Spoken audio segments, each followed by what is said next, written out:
Welcome to New Rechts, or for our English listeners, New Right.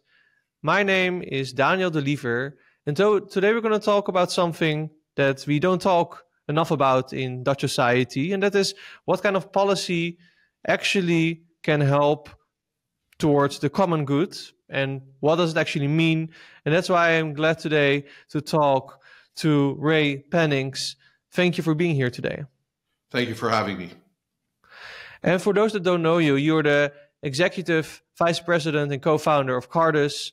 We're going to talk about what you do at Cardus, of course, but maybe you can give a short introduction to our listeners so they know who I'm talking to today. Certainly.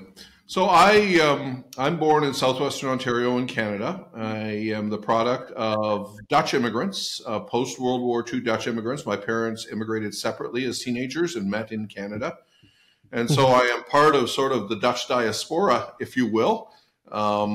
What is significant in terms of where I am today is that in my teens, I got fairly actively involved in politics and worked fairly extensively behind the scenes in politics for a couple of decades.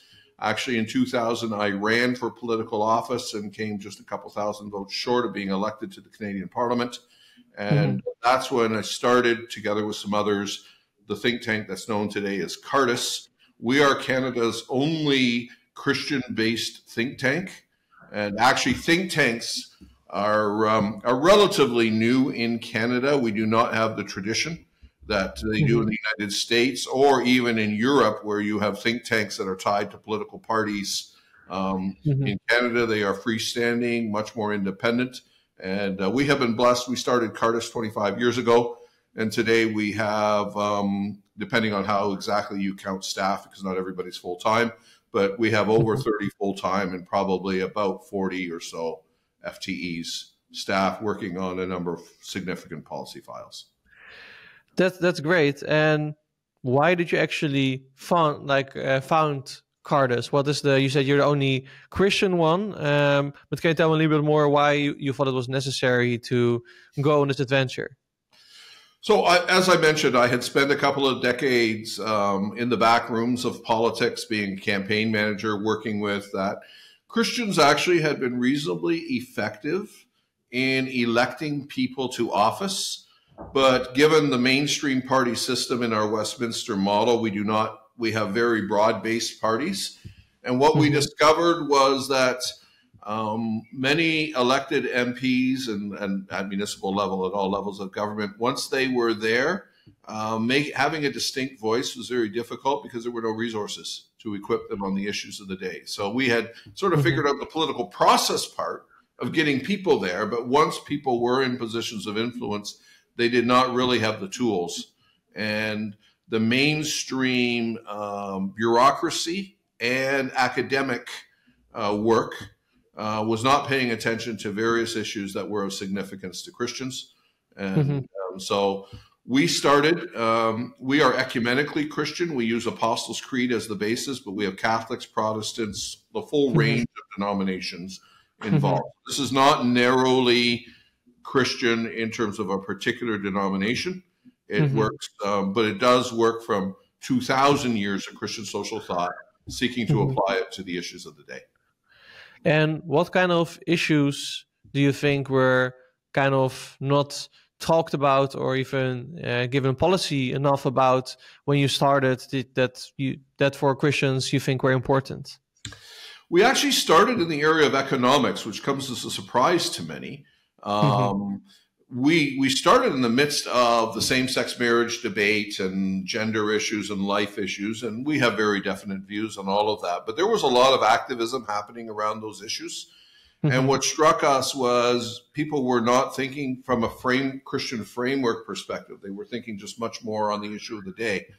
And that's where our approach to economics, which highlights the fact that work is more about than the distribution of money. You work for more than a paycheck. Work is part of identity. It's part of our vocation, who we are as human beings. What does it mean to be human? And we actually found, digging into a number of the economic areas, we focused on some of the labor relations. Part of that was my area of professional expertise coming in.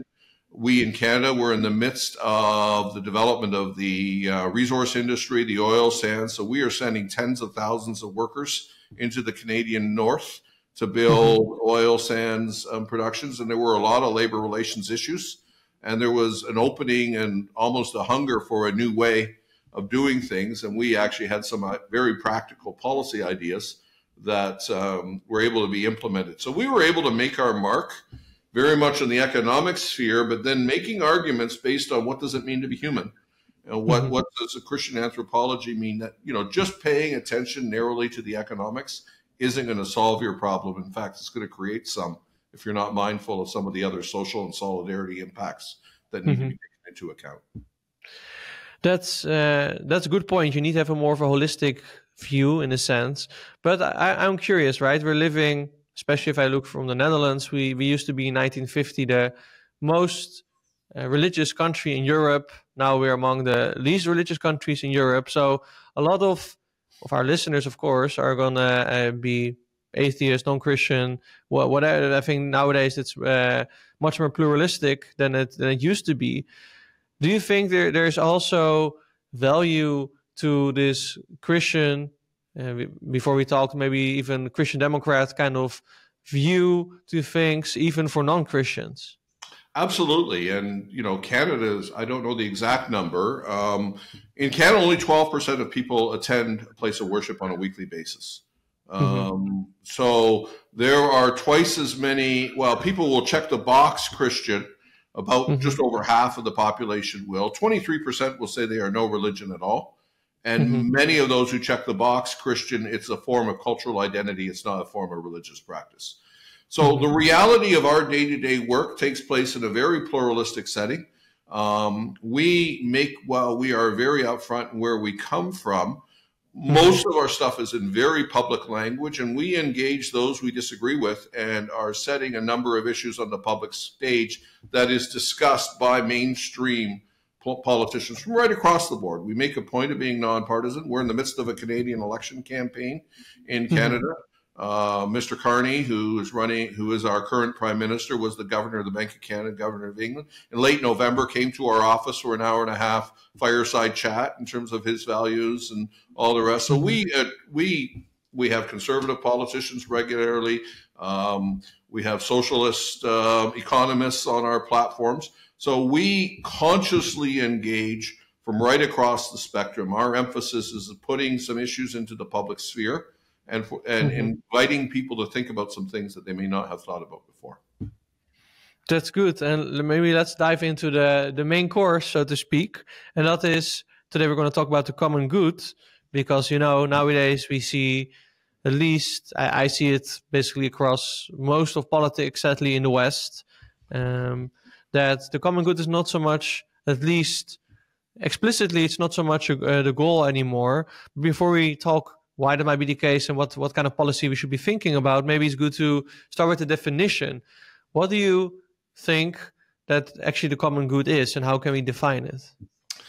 Yeah, we can get into various technical definitions in terms of conservative, and people will differ on that. The common good is a term that's used by, Rousseau and Locke. It goes back to Plato and Aristotle. We can pull up to Aquinas, and depending on where you come from, you're likely to pull a definition that's favorable to your own worldview and understanding. When I think of the common good, I invite people really just to think of their plain English definitions. These are two familiar words: common, that's shared, doesn't belong to any one person, and good. Now, the notion of good is also something very contested in a pluralistic society in terms of what is the good. So basically, the common good, I think there are three questions that really it answers along the one. The first question is, who are we? And it comes to your basic anthropology. What does it mean to be human? I come at it from a Christian perspective, understanding that we are created as social beings, that we are not isolated, autonomous individuals. As we are personal individuals, and there's a personalism, but it's not a private. We inevitably are social people. We live in the context of others. And that is not just incidental, that is core to what it means to be human. I would go so far from a theological perspective to say that's because we're image bearers of a Trinitarian God who has three persons in his relationship with each other. Second, so that's the question of who are we? The second question is really a political theory question, and that is, okay, if we're social beings, how do we live together? And there we have quite a range of definitions of what common good is. Some people, if you take Rawls and others, talk a little bit more of the nature of speech, the public nature of speech, and that there's a division between public and private. Others, is it about norms? Is it about autonomy and distribution? There are lots of different points of view on that. One of the things that I highlight is that I think there is something in the common good, which means the sum is greater than its parts. Let me just illustrate. There are those who are extremely on the classical liberal or even libertarian side of things who really define good very much in autonomous and personal terms. And the idea is that social good will come from the accumulation of individual private goods. So we all maximize our individual good, and somehow the good in society will consequently be the sum of all of that. I think there is something outside of the individual good that actually enables us. There are norms or standards that transcend individuals, and there is something objective about that. So that's how we live together. The third question, which I actually think is the most fundamental, is why, the why question. And there, of course, that's a little more theological, but we can go back to Thomas Aquinas in the 13th century. He understands common good very much in the context of purpose and meaning. And really, common good helps us understand the question of why am I here? What am I doing here? Why does this matter? And it's how you answer those questions that help shape how your answer to the other three. So I think even though they are common words, and I presume people listening to this podcast are interested in a little more conceptual things, I think there's real value of pushing it down to its most practical element and saying it answers the who, the how, and the why questions of our life. That's a good point, and I think one of the major problems is that, like you said already yourself, we all live nowadays in pluralistic societies, especially when you talk about policy, when it needs to be concrete.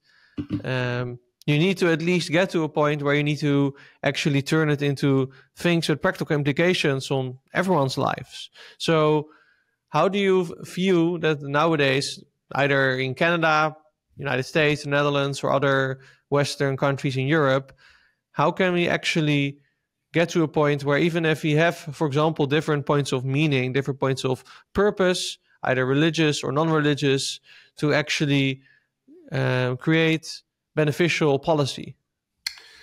So it's interesting, the countries you have are all Western liberal democratic countries. Let's go to the UN Charter of Rights, the Declaration of Rights in the UN in 1947. It was interesting. Jacques Maritain, a Catholic philosopher who was very involved in the development of that, highlighted the fact that we can actually agree from quite a different range of perspectives. Not everybody, but most people in our society can agree on the what's of rights. So we have freedom of speech, freedom of religion, all of the different fundamental freedoms that are enumerated in most of our constitutions. We disagree in terms of the why, usually. And the founders, I'm not as familiar with the Dutch Constitution. In Canada, we have peace, order, and good government. The United States has life, liberty, and the pursuit of happiness. There is some broader objective that is usually framed in our founding documents that give us a shared purpose of living together. And they tend to describe the how of living together, the political philosophy piece, more than the why of it, because different people will do the same things for different reasons. And in a pluralistic society, we focus on the things we do together.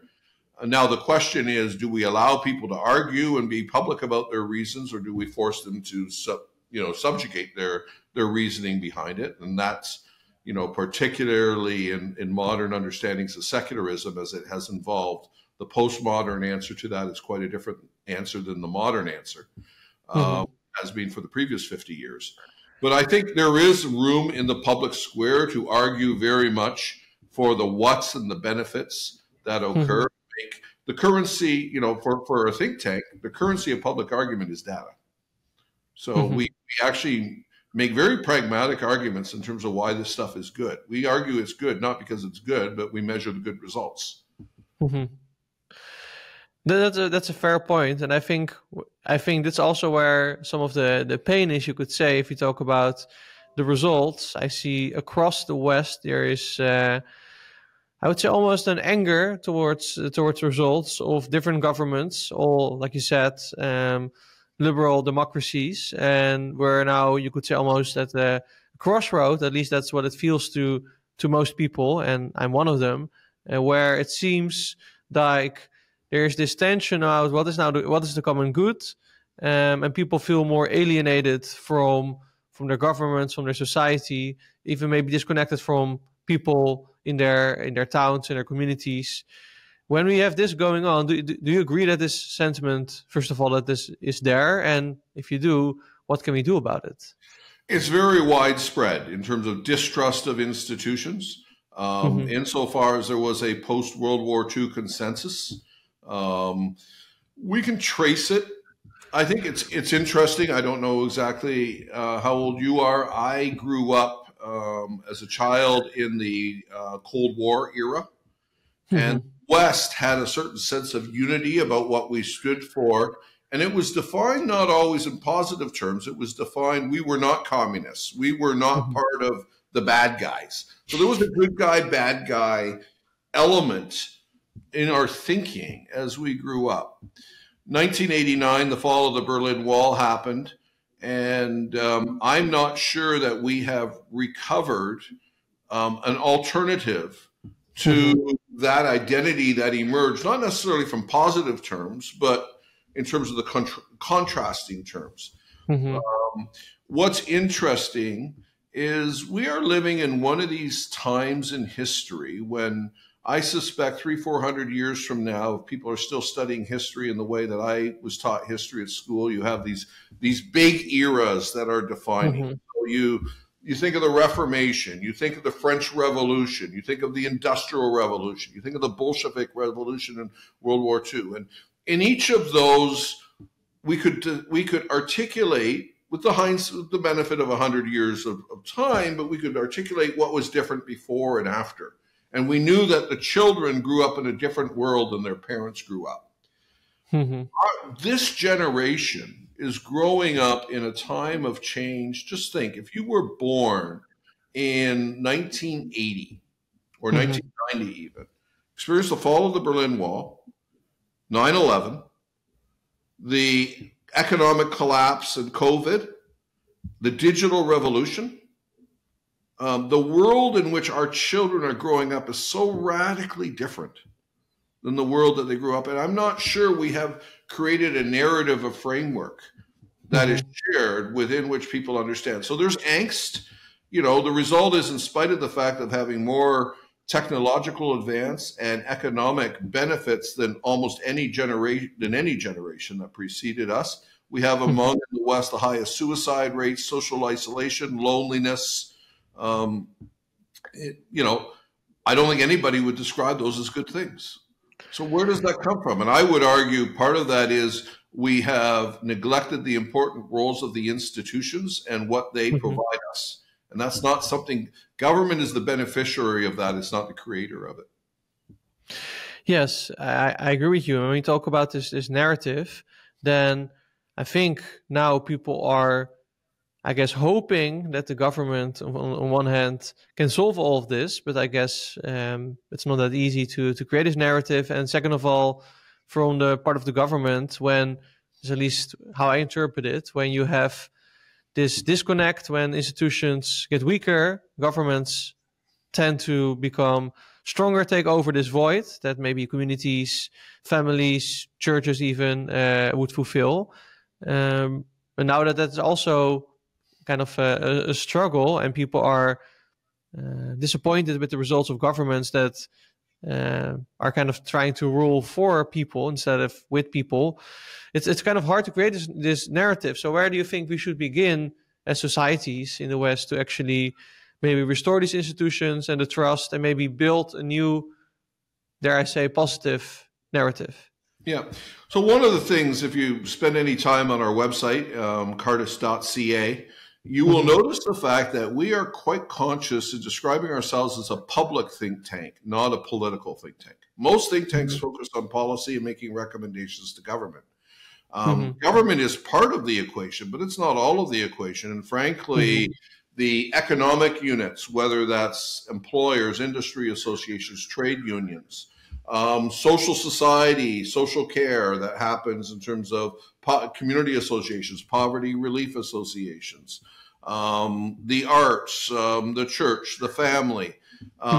We used to call that civil society, or still do. But many of those institutions, I think, are the place where actually revival will happen, because not only do they perform very practical things that, I don't know what the state is in the Netherlands is, but let's just in Canada, we have the breakdown of the family. We have a lot of people raised single parents, and challenges in terms of even the provision of breakfast before you go to school. Well, guess what? You can't learn well in school. The school can't do their job if the family isn't doing its job and sending kids to school without an empty stomach. And so we start seeing schools taking over and all the rest, and becoming more and more of a remedial for the brokenness of other spheres of society. I think we need to look at each sphere when they're working healthily. I'll just take family. Where did I learn to show up at work on time? Well, I learned because of how I was raised. Having a set of, doing dishes as a 6-year-old and knowing what my list of things were in the family, and routine and structure and order. I talk to a lot of business people who they have people who want a job but don't know the basics of what it requires in order to have a healthy economic unit functioning. Yes, I agree that civil society needs to flourish for this narrative to emerge, for people to flourish, I guess, as well. But that leaves, I guess, we kind of have a chicken and the egg problem, where people are much more focused on themselves because they're almost, you could say, in survival mode, because they don't have these structures. I think a lot of the problems you're talking about, sadly, we also have in the Netherlands, and I think in other European and Western countries. Then, because of this, people focus on themselves, and that makes, I guess, the problems only worse. So how can we do you think, from the civil society, how can we actually break this chicken and the egg problem? And I don't think there is any one answer to that question. I think it's a both and, not an either or. There is no silver bullet to start. But I think one of the things to keep in mind is that you will not solve it simply through politics without the others that are there, with the other spheres being paid attention to. So there is something that has to happen, act local, think global, act local is sort of the frame that many in the environmental movement have had, but I think that applies everywhere. I'll just give you a very tangible example. I met yesterday with a number of foster parents who are, contracted by the state to care for children who are being removed from dysfunctional families where it's not safe for their children. In Canada, even though people attending church make up about 12% of the population, I understand that when it comes to foster parents, there's somewhere between 70 and 90% of those who are filling those. So they are now working as agents of the state. The state family government department identifies these children. They pre-approve and check the safety of these homes, enter into contracts for them to care for. What is interesting is a number of things came out in our conversation yesterday, whereby what we're doing is things that belong to the sphere of family. And these people are doing it they're being paid for it. This is part of the arrangement, but they're doing it out of a Christian motivation of care for these marginalized children who are their neighbors, wanting to help them, wanting to love these children, wanting to help them succeed. And their frustration is that when it comes to the transition, when these children are taken back out of their homes and placed somewhere else, that there's not a lot of attentiveness given to the care of the child. And inevitably, that's the case. This is a government department. This is a bureaucrat who's got a list. And so what you see are the different norms. We're attempting to do family things where the norm is not efficiency in that, but is love and care and concern. And that's the why that shapes your day-to-day decision making. And we're trying to combine it with a government that has to have rules that are just and fair and equal for everyone. You can't start making tons of exceptions when you're a bureaucrat. That doesn't work.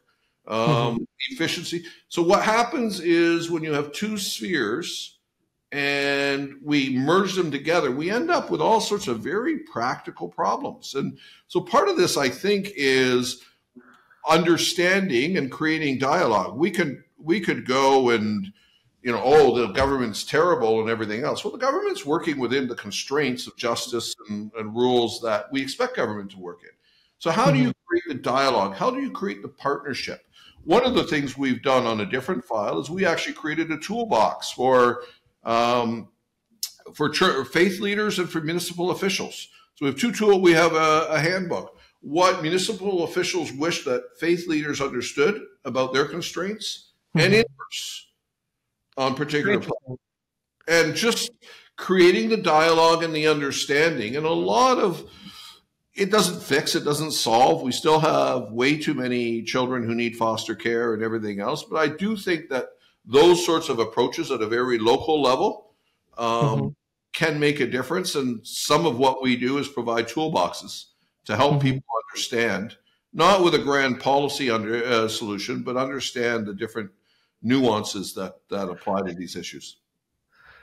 And how would you say that education, because this is kind of, you could say, a part of informal education, but if you look at the broader structure of education, and I know that Cardus also focuses on education, how does this play into this navigating between the two?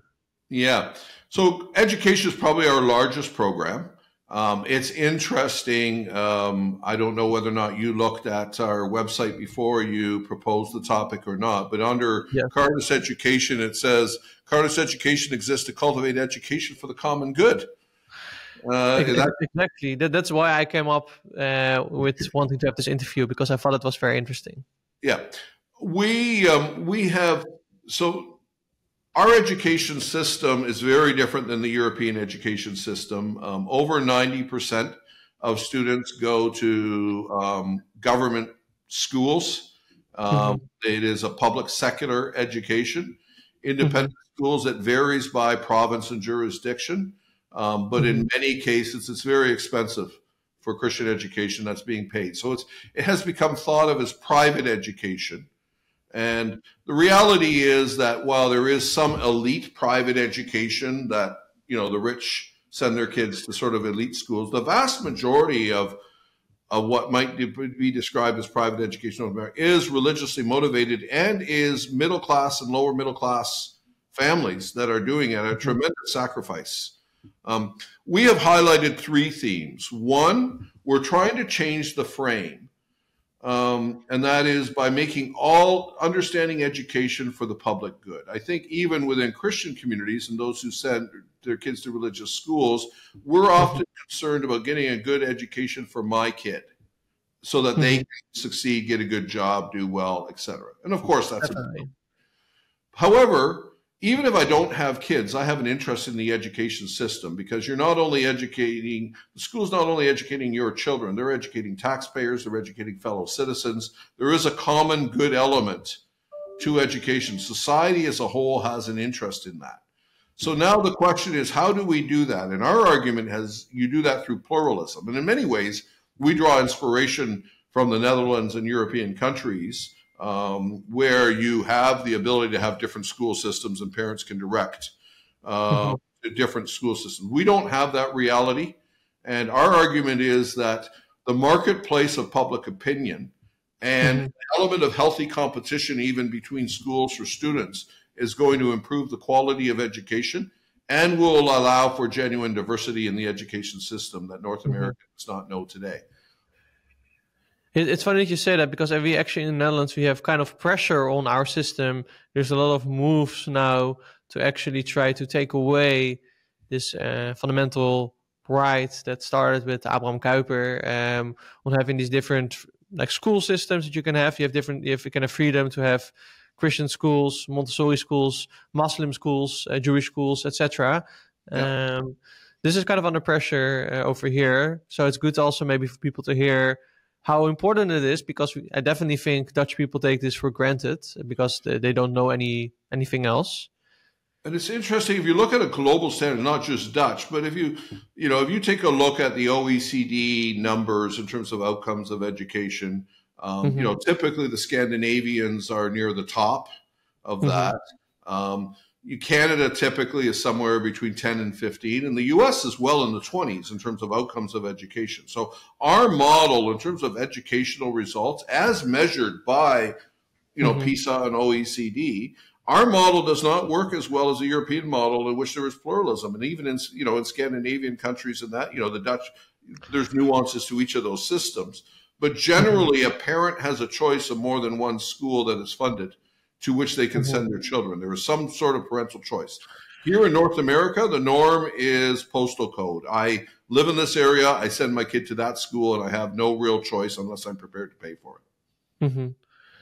And I'm curious, because now we're, I think, talking about some crucial issues like the family, like education. When you talk about the common good, I think one of the things that I always ask myself is, what can people do themselves concretely in their own life, no matter if they're living in Canada, the Netherlands, France, or the United States? What do you think people can do to actually contribute to prosperous society, to this common good, and how can they basically incorporate it actively in their lives? Yeah, I think social involvement and engagement in all sorts of spheres. So, I always highlight, some people say go join a political party, but it's equally meaningful to go join the symphony orchestra. The arts, the good, the true, the beautiful. We need active engagement. It is, in many ways, living out who we are as social beings, and understanding that our contribution, and that will vary according to our gifts, our personality. Not everybody's a policy geek, and there's nothing wrong with that. But I would say actively engaged in organizations in your community, so there is a vibrant civil society. And then the issue will come, and we will actually find that classic liberals and Burkean conservatives and those who are not that articulate in their political philosophy, or motivated perhaps by a religious or an ethical perspective, when it comes to a day-to-day issue like the one I was sitting with yesterday, transitions for foster children into the public system. And some of the people involved in this have very different motives than others. And yet when you deal with the practical problems, you start identifying concrete solutions that work towards, and you start working together in terms of a flourishing society, or, to use the term that we're using, the common good. Great. I think I really want to thank you for giving this insight. Let's say people want to follow the work that you do or that your organization does. What can they do if they want to learn more or even support the work you're doing? Yeah, Cardis.ca is the website, and you can follow there. We have 7 different programs. We just talked a little bit about education, work, and economics. There's a range of euthanasia is a major issue that we're working on. If you follow the website, you will also find that I write a weekly newsletter on the issues of the day that's read by several thousand leaders in North America. It's a little more Canadian and North American in its take. But if you want a perspective on how North America is responding to some of the global challenges, I suspect some of the issues that are making news here these days are also making news there. And, definitely. If you want some North American perspective on that, certainly you can subscribe to just Google Ray Pennings Cardis Insights, and that should bring you directly to the page. Thank you so much, and thank you for being here today and taking the time. It is my pleasure. Thank you. And of course, I also want to thank, if we talk about doing things together, I also want to thank the listeners and readers of Nieuw Rechts. We could not do this without you. If you want to make these kind of conversations possible, please consider subscribing at nieuwrechts.nl, and see you in the next one.